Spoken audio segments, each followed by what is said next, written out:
श्री शिवाय नमस्तुभ्यम। हर हर महादेव। दोस्तों, उम्मीद करते हैं आप लोग बहुत ही अच्छे और स्वस्थ होंगे। तो स्वागत है आपका हमारे YouTube चैनल त्रिकाल दर्शन में। दोस्तों देखिए, आज के समय में सभी महिला हो या पुरुष सुंदर दिखना चाहते हैं। और आज के समय में यदि आप कहीं जाते हैं तो आपके चेहरे पर दाग धब्बे या किसी प्रकार का रोग हुआ रहता है, तो आपसे लोग दूरियां बनाए रखते हैं। तो इन सभी उपायों के लिए गुरुजी ने एक उपाय बताया है, जिसे कर लेने मात्र से सभी रोग जो है समाप्त हो जाएगा। दोस्तों, पूज्य गुरुजी कहते हैं कि यदि आपके चेहरे पर कल धब्बे हो गए हैं, कल दाग हो गए हैं, या आपकी आंखों के नीचे कालापन आया जा रहा है, आपकी त्वचा में झुर्रियां पड़ी जा रही हैं, या फिर आपके चेहरे पर कल मुहासे दाग धब्बे आए जा रहे हैं, या आपकी स्क्रीन में खुजली होती है, यानी आपके शरीर में, या फिर आपके चेहरे पर स्क्रीन से संबंधित कोई भी रोग हो गया हो, आपकी त्वचा काली पड़ी जा रही हो, तो पूज्य गुरुजी कहते हैं कि आपको किसी भी दिन सिर्फ एक बेलपत्र का यह अचूक उपाय करना है। यह उपाय करने के बाद आपके चेहरे पर निकालने वाले कल मुहासे दाग धब्बे, कालापन, सब कुछ धीरे धीरे समाप्त होना प्रारंभ हो जाएगा। तो चलिए जानते हैं क्या है वो उपाय। लेकिन उससे पहले प्रार्थना, अगर आप चैनल पर नए हैं तो कृपया चैनल को सब्सक्राइब अवश्य कर ले।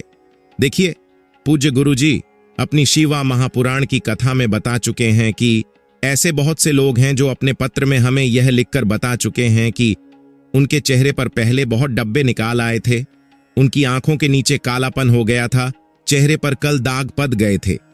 लेकिन बेलपत्र का सिर्फ यह उपाय करने के बाद उनके चेहरे की ये सारी परेशानियां धीरे धीरे समाप्त होने लगी। अगर आपको भी अपने चेहरे पर इन सभी समस्याओं का सामना करना पड़ रहा है तो आप इस बेलपत्र के उपाय को जरूर करेगा। इस उपाय की सबसे खास बात यह है कि ये आप किसी भी दिन कर सकते हैं। सोमवार से लेकर रविवार तक किसी भी दिन कर सकते हैं, और सुबह से लेकर शाम तक पूरे दिन में किसी भी समय शिवालय जाकर ये उपाय किया जा सकता। देखिए, सबसे पहले आपको इस उपाय के लिए जरूर पड़ेगी एक बेलपत्र की। गुरुजी अपनी शिवा महापुराण की कथा में हमेशा बताते हैं कि बेलपत्र कहानी से भी कटीपति नहीं हनी चाहिए, और बेलपत्र की दांडी के आखिर में जो दूत होती है, यानी जो डंठल होता है, जो बेलपत्र की दांडी के आखिर में गांठ होती है, वो भी नहीं हनी चाहिए। अगर वो है तो उसको आप हटा लेंगे। गुरुजी अक्सर अपनी कथा में बेलपत्र के उपाय बहुत ज्यादा मंत्र में इसीलिए बताते हैं क्योंकि बेल मृत्यु उत्पत्ति माता पार्वती के असुरों से हुई है, इसीलिए महादेव को बेलपत्र जब भी हम समर्पित करते हैं तो उससे महादेव हमारी कामना को बहुत ही जल्द परिपूर्ण करते हैं। इसलिए आप बेलपत्र के उपाय जरूर किया करिए। देखिए, आपने ये उपाय के लिए एक बेलपत्र ले लिया। अगर आपके पास बेलपत्र नहीं है तो गुरुजी कहते हैं कि आप शिवालय जाकर शिवलिंग के ऊपर छड़ी हुई बेलपत्र को उठाकर जल्द से शुद्ध करके फिर उसका इस्तेमाल भी कर सकते हैं। फिर इसके बाद आपको लेना है सफेद चंदन। सफेद चंदन अगर आपके पास है तो आप उसका इस्तेमाल कर सकते हैं, और अगर नहीं है तो आप अपने आसपास की किसी भी पूजन सामग्री वाली दुकान से सफेद चंदन ले सकते हैं। अगर आपको लकड़ी के फॉर्म में मिल जाता है, यदि लकड़ी वाला चंदन नहीं मिले तो आप पाउडर का भी इस्तेमाल कर सकते हैं। पाउडर वाले चंदन का तो उसे फॉर्म में ले लीजिए, और अगर आपको पाउडर के फॉर्म में मिलता, अगर लकड़ी के फॉर्म में मिलता है तो उसको आप घिसकर उसमें शुद्ध जल मिलकर उसका इस्तेमाल कर लीजिए, और अगर पाउडर के फॉर्म में मिलता है तो उसमें शुद्ध जल डालकर उसका इस्तेमाल कर लीजिए। फिर इसी के साथ सबसे आखिर में आपको जरूर पड़ेगी रुद्राक्ष के जल की। देखिए, अगर मेरे पास कोई भी रुद्राक्ष हो, जरूरी नहीं कि वह सीहोर का ही रुद्राक्ष। गुरुजी कहते हैं कि इस उपाय के लिए आपके पास कोई सा भी रुद्राक्ष हो। अगर आपके पास नहीं है तो आपके आप पड़ोस में अगर किसी के पास रुद्राक्ष हो, या फिर आपके रिश्तेदारी में अगर किसी के पास रुद्राक्ष हो तो आप उससे मांग लीजिए। उसे रुद्राक्ष को मांगकर उसे एक दिन पहले आप रात में तांबे के लौट में थोड़ा जल डालकर इसमें ये रुद्राक्ष डालकर भोलेनाथ के सामने रख दीजिए। देखिए, इस रुद्राक्ष वाले जल का बहुत महत्व है इस उपाय के लिए, इसलिए आप लोग कहानी से भी कोशिश करके एक रुद्राक्ष की व्यवस्था कर लीजिएगा, और उसे रुद्राक्ष को रात में एक लूट जल में डालकर पूरी रात के लिए वहीं पर छोड़ दीजिएगा। भोलेनाथ के सामने आपके घर में जो महादेव की मूर्ति हो या जो भी प्रतिमा हो, उनके सामने ये एक लोटा जल रख दीजिएगा और फिर सुबह ये रुद्राक्ष निकाल लीजिएगा और इस एक लोटा जल को अपने पास रख लीजिएगा। आप ये तीनों सामग्री, एक बेलपत्र, सफेद चंदन और यह एक लोटा जल है, ये तीनों सामग्री लेकर आपको शिवालय पहुंच जाना है। पहले भी आपको बताया जा चुका। यह उपाय आप किसी भी दिन कर सकते हैं और सुबह से लेकर शाम तक किसी भी समय कर सकते हैं। अब ये सारी सामग्री लेकर शिवालय पहुंचने के बाद आप सबसे पहले कम करेगा कि आप दक्षिण दिशा में बैठ जाइए और उत्तर दिशा की तरफ अपना फेस कर लीजिए। लेकिन अगर शिवालय में भीड़ है तो फिर आप किसी भी दिशा में बैठ सकते हैं। गुरुजी अक्सर कहते हैं कि पहले आप कोशिश किया करिए कि दक्षिण दिशा में बैठे हैं, लेकिन अगर भीड़ है तो फिर आप किसी दिशा में बैठकर पूजन प्रार्थना कर सकते हैं। अब सबसे पहले शिवलिंग के सामने बैठकर आपको बेलपत्र की नीचे वाली 2 पत्तियां पर देखिए, बेलपत्र में 3 पत्तियां होती हैं, एक ऊपर की ओर होती और नीचे की ओर 2 होती हैं। तो नीचे की ओर जो 2 पत्तियां हैं उनमें चिकनी तरफ आपको ये सफेद चंदन लगा देना है।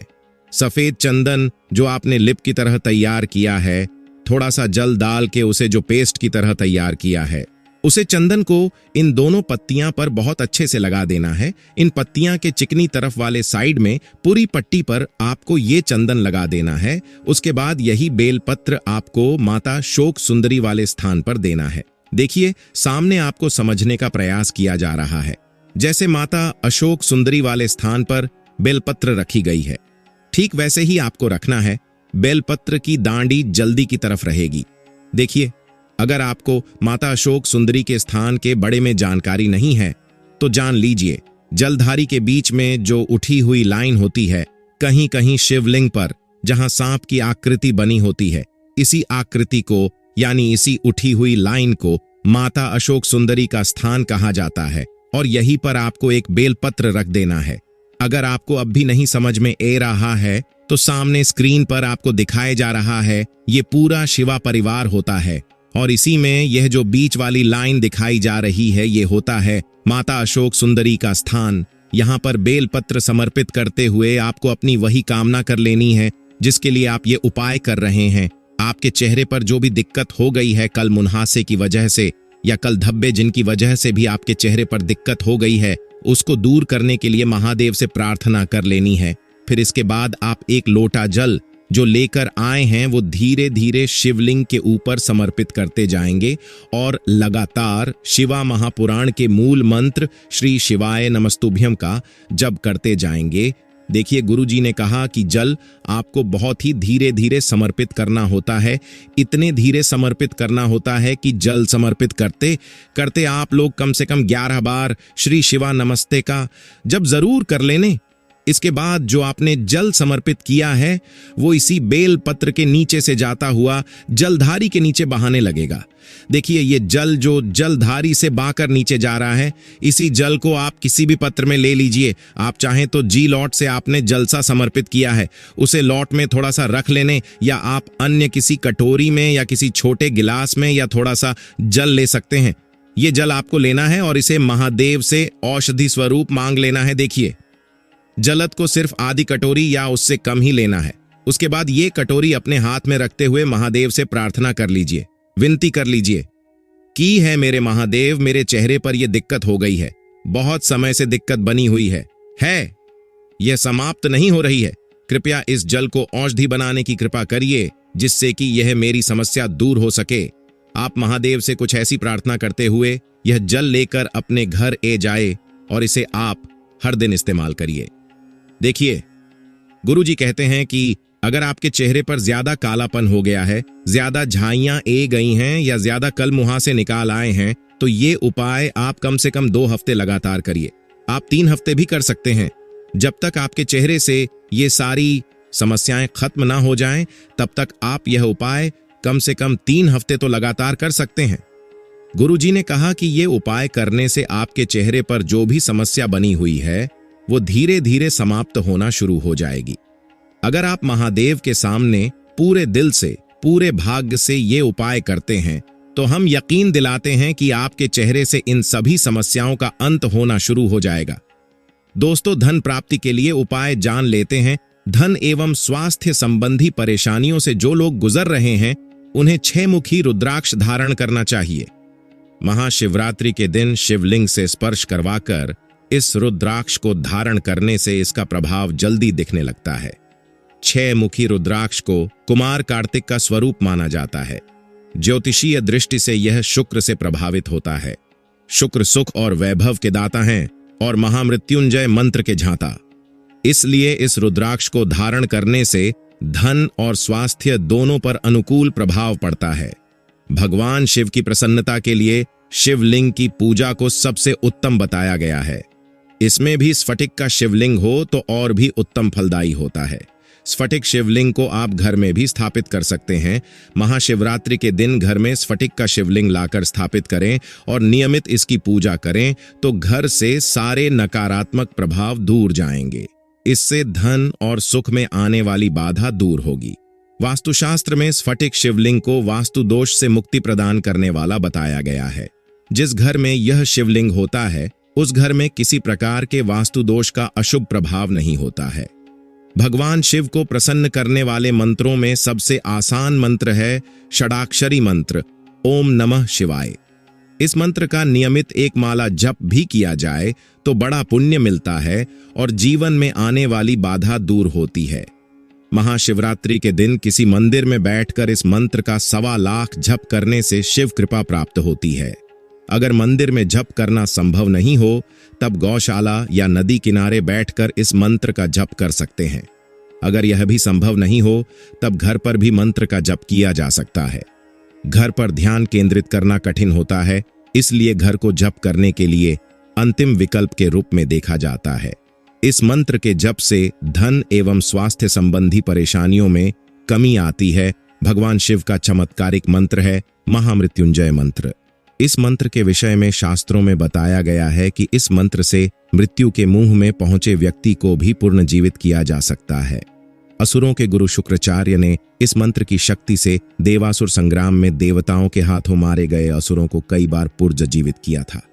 महाशिवरात्रि के अवसर पर इस मंत्र का 1.25 लाख जप करने से व्यक्ति रोग, शोक एवं कई प्रकार की परेशानियों से मुक्ति प्राप्त कर सकता है। नियमित इस मंत्र का 1 माला भी जप करें।